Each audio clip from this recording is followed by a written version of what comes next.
Hi, we continue in Luke 9 today with a passage that embodies the central themes of this chapter as we've been looking at it, discipleship and Christology and the relationship to one another. As you can see on the right side of the screen, I've listed the various scenes in this chapter, color coding them for green for discipleship and purple for Christology, which is to say the purple are the questions of who Jesus is and what he does and what it means to follow him, and the green is how the disciples or apostles actually do it. And as we've been seeing, this chapter is much like the work of an apprentice or a trainee or an intern, depending upon how you want to see it. Jesus has given the 12 power and authority, and we explored what that might mean. And now he's letting them practice it, although last time he interrupted them a little bit, since after the disciples' response to the hungry crowd was response to the hungry crowd was to have Jesus send them away. Instead, he fed them himself. And then the text said that he went on to heal people and proclaim the kingdom that he told them to do. So we're going to see a little bit of a back and forth in this section between Jesus modeling it and the disciples struggling to be faithful to Jesus' commands. And today, as you can see, we're at 9:18 to 22, and the central question, who did the disciples know Jesus to be? And so as we've been doing, we've been looking at how Luke is following Mark, but here we see something different, what scholars often call the great omission. Let's look back at what we saw last time. In the synoptic meal story, we went from Luke 9:12 to 17, following Mark 6:34 to 44. Mark 6:34 to 44. Note that. But here, taking up in Luke 9:18, we're suddenly on Mark 8:27. And there's that whole chunk in between that Luke doesn't use from Mark, called by scholars the Great Omission. Let's see what's in that section here from Mark 6:45 to 8:27. So if you have any of these stories in your mind, keep in mind that Luke does not have any of them. So first is the walking on the lake and the sea in the midst of a storm, a question of who Jesus is for sure, and Luke leaves that one out. And there's a brief summary of his healing ministry. And then we have a couple of confrontations, one directly with the hypocrisy of the Pharisees, and similarly to that, the teaching that quote unquote defilement comes from inside, not outside. The question of cleaning the cup on the outside versus the inside, and what comes out of a person in terms of the attitudes expressed in words. Then we also have the amazing story in Mark of Jesus and the Syrophoenician woman who convinces him to heal her daughter, even though he said he's only come for the lost sheep of Israel. So there a confrontation where Jesus learns something from her and has his ministry changed, and Luke leaves that out. And then there's the healing of a deaf person, and the people proclaim that, though Jesus tells them not to. So we miss that healing of a deaf person.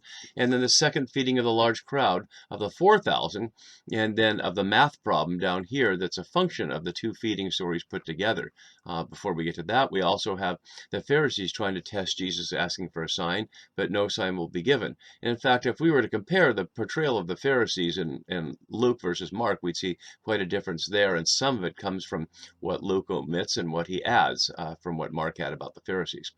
And then we have the central element of the yeast of the Pharisees, which the disciples misunderstand, and the bread and baskets math problem, where he asks them to remember how many baskets full were left when they fed the 5,000 and how many baskets full were left when they fed the 4,000. And now do you understand? And they don't. And then it begins what Ched Myers refers to in his book, Binding the Strong Man, as Mark's discipleship catechism from 822 through 1052, framed by a healing of blind men. First, this anonymous blind man who's healed in two stages, and then Bartimaeus as they approach Jerusalem at the end of that. And so Luke not only omits all those individual stories, he omits that pattern of a discipleship catechism right at the center of his gospel, where Mark spends those chapters really focusing on the disciples being taught and prepared to take Jesus' place after he's crucified. And so Luke doesn't have any of that stuff. So as we go directly from the meal story here to who do you say that I am there, that's what readers of Luke have. We just finished the meal story, and now once when Jesus was praying alone. So, as we enter into this passage, as you see both on the left side of the screen and the center part here, I'm highlighting, as we've been doing, the parts in bold are the parts unique to each gospel, and the parts underlined here are the parts that are in Mark and not not in Luke only. The parts that are in bold are the parts that are not in Luke or Matthew. So the underlined parts Matthew keeps, but Luke leaves out as example here. So one of those starting points is, in Mark, the scene takes place on the way to Caesarea Philippi, which is the northernmost point of what we might have called Galilee, and obviously named for Roman. And so it's a Gentile country, if you will. It's as far from Jerusalem as they get in the story, and that's where this takes place. But here we have no idea where it is, just when Jesus was praying alone without any location. And we'd have to dig back to the story to have a specific location. But the point is, there is no specific location. The next important location is going to be in 951 when they begin the journey to Jerusalem. And Matthew does follow Mark's lead, but then there's some major changes. And let's look at the big changes before we look more closely at Luke's version of the story. Astoundingly to me, in many ways, Luke leaves out something that's so key to Mark's story here, but also to Mark's larger gospel, which is the confrontation between Jesus and Peter over Jesus being the Messiah. And Jesus famously or infamously, depending on your perspective, calling Peter Satan and telling him to get behind me, or setting your mind not on divine things, but on human things. This entire part is left out of Luke. Not only that, Matthew adds, and of course Luke doesn't have it, and neither does Mark, the whole "Blessed are you, Simon, son of Jonah, and I give you the keys of the kingdom, and the gates of Hades will not prevail against you," and all those things.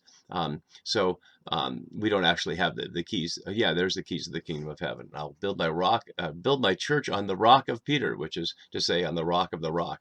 And yet, having said that, Matthew still has Peter being rebuked by Jesus and told he's Satan and a stumbling block. So Matthew has Peter both being given a gift and then being rebuked.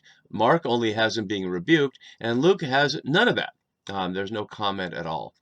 In addition, Luke leaves out these specific phrases here from Mark, and we'll look more at that as we go. This we'll look at in the next video, and today we're only going to get to this part. He also leaves out any kind of response from the disciples to any of this, not just to the "get behind me, Satan," but to this whole business, as if he's saying something to them that is just, yeah, okay, what else do you have to say? So we'll see how that plays out as we go. So one of our emphasis themes here is prayer, and we've seen that throughout. Once when Jesus was praying alone. Let's look at prayer in Luke again, and where he was praying last time. Where he was praying last time was in 6:12. He went up to the mountain to pray, and that resulted in choosing 12 of the disciples to call them apostles. So now he's in prayer again, having picked those 12, as we saw at the beginning of chapter 9, and now asking them the big question.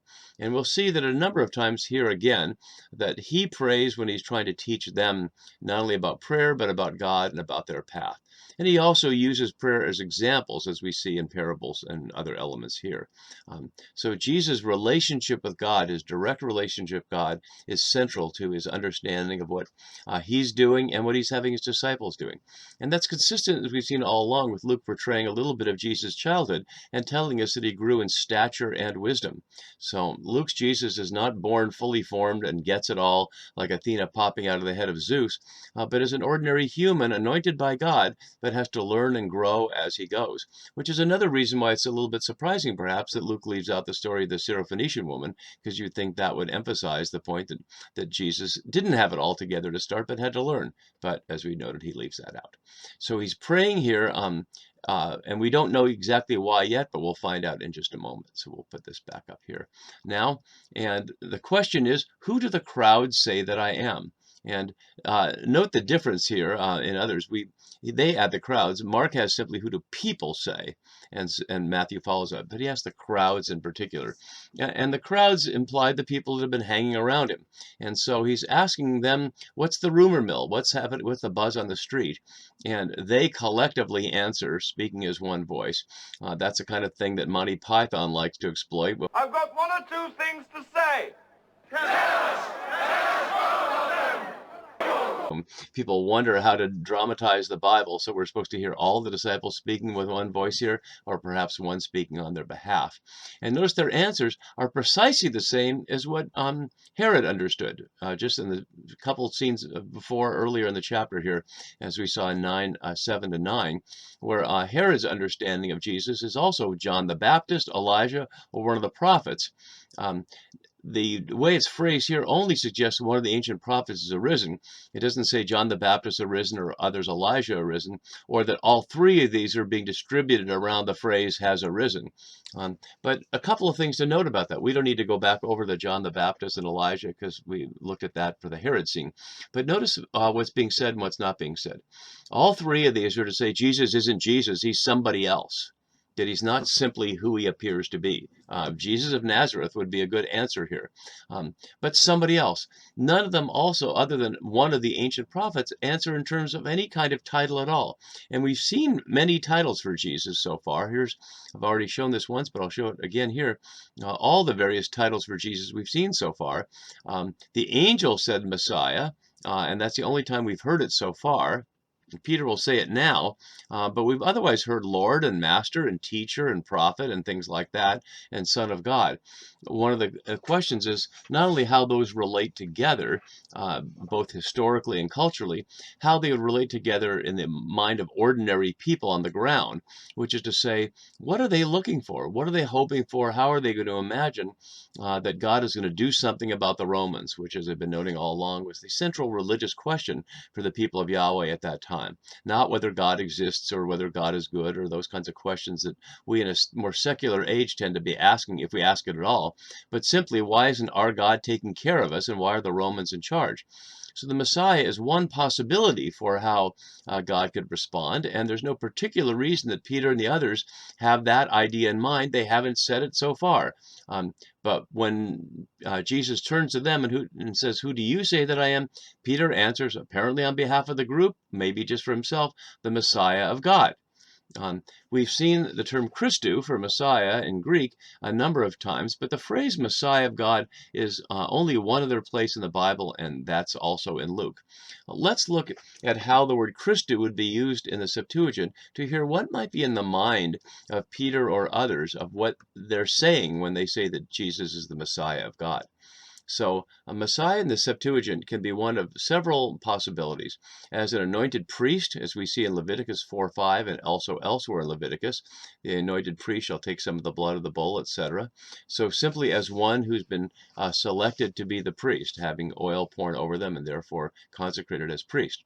The more common one is as king of Israel or of Judah, and most of the uses of both the Hebrew Messiah and also of the Greek Christou in the Septuagint are in the books of Samuel or in the Psalms that speak about kings. So a couple of examples from 1 Samuel, I could have listed many, but they're all to about the same point.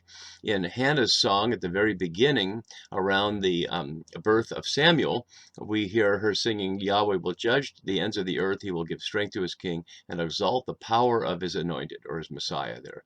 And then a little later, Samuel says to the Israelites, "Yahweh is witness against you and his anointed," which at this point is Saul. So at that point, it's very clear that a Messiah, Christou in Greek, is the ordinary king of Israel. And we see that in the Psalms a number of times. We see here Psalm 2, "The kings of the earth set themselves and the rulers take counsel together against Yahweh and his anointed."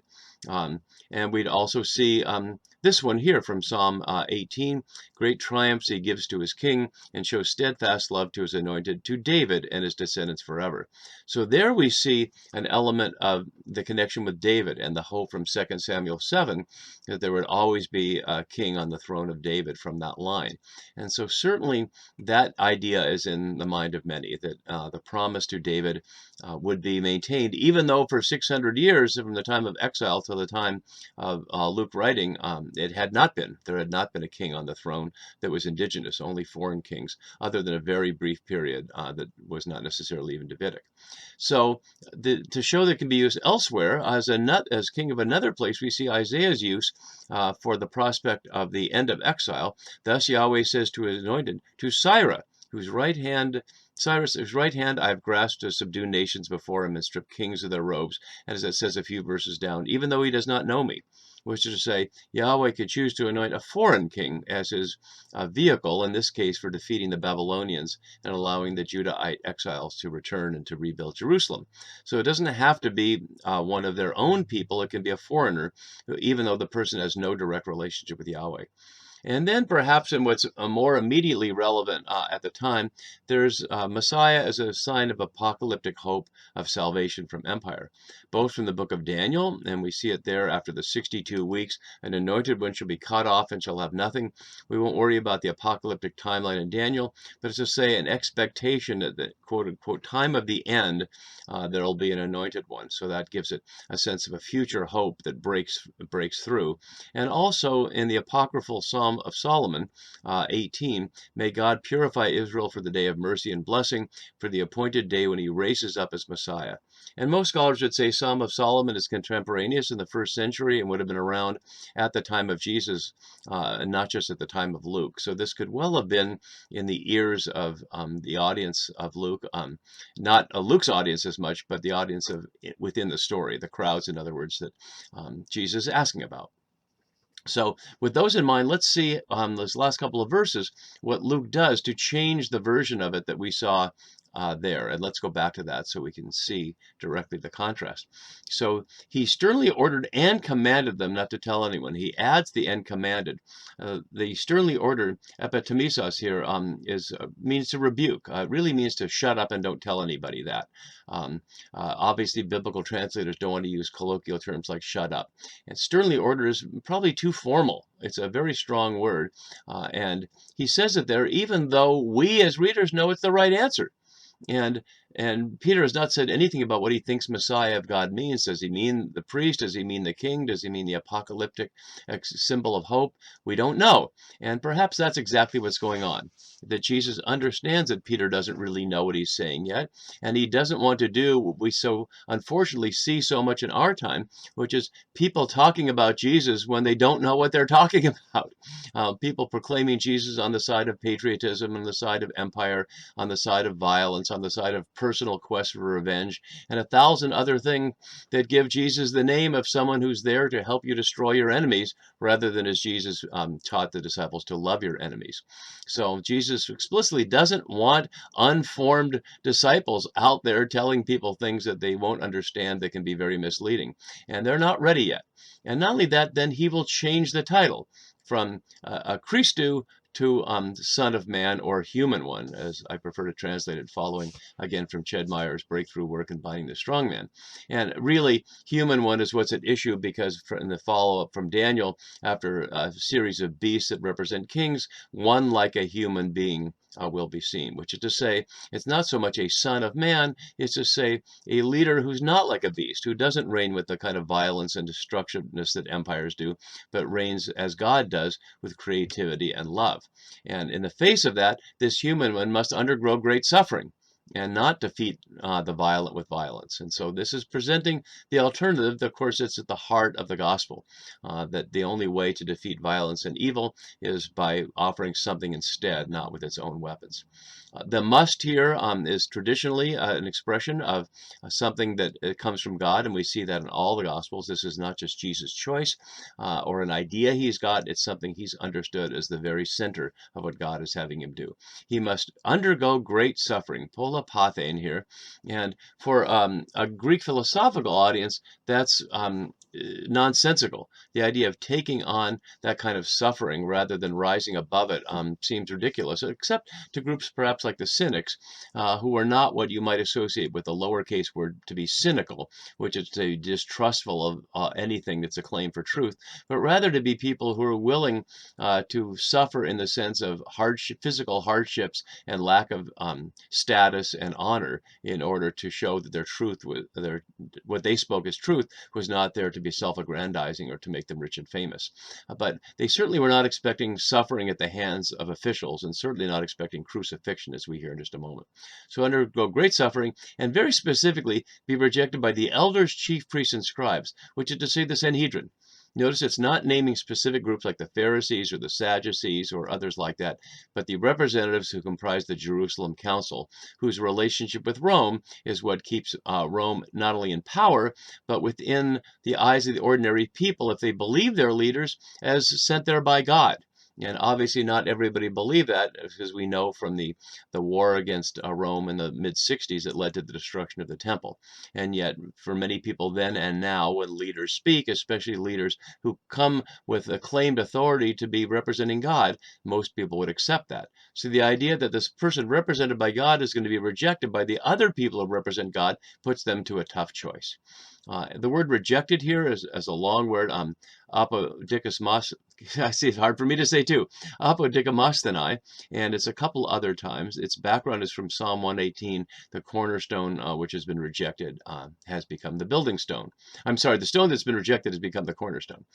So Jesus is the cornerstone of the new building, the metaphorical building. Rejected by them and be killed. Notice it doesn't say crucified yet. There's no mention of the cross yet. It will be coming very soon, though. Be killed, and on the third day be raised. And we've seen a third day before, but this is the big, I'm sorry, we're seeing it again. This is the first time. So this is the introduction of this theme to the disciples, and there's no response. I don't want to jump ahead to what we're going to do in the next video, but you can just look ahead here and see they have no response. Can you imagine what you'd be thinking and feeling if you were backing Jesus because you thought he was the Messiah, as Peter does, meaning, we don't know for sure what Peter meant because he doesn't say, that he'd be the one anointed by God to come in and lead an army and whoop the Romans, and here we are on our way to doing that. And he says, no, the exact opposite is going to happen. So that's why Luke is going to having left off those chapters of Mark, the great 11-chapter long journey to Jerusalem, to give the disciples and apostles and the others a chance to come to a deeper understanding of what Jesus is really about. In other words, to get a better Christology so they can engage in better discipleship. And after the question of who do you say that I am, Jesus will engage in some examples of what discipleship involves in the very next verses. See you next time for that. Bye-bye.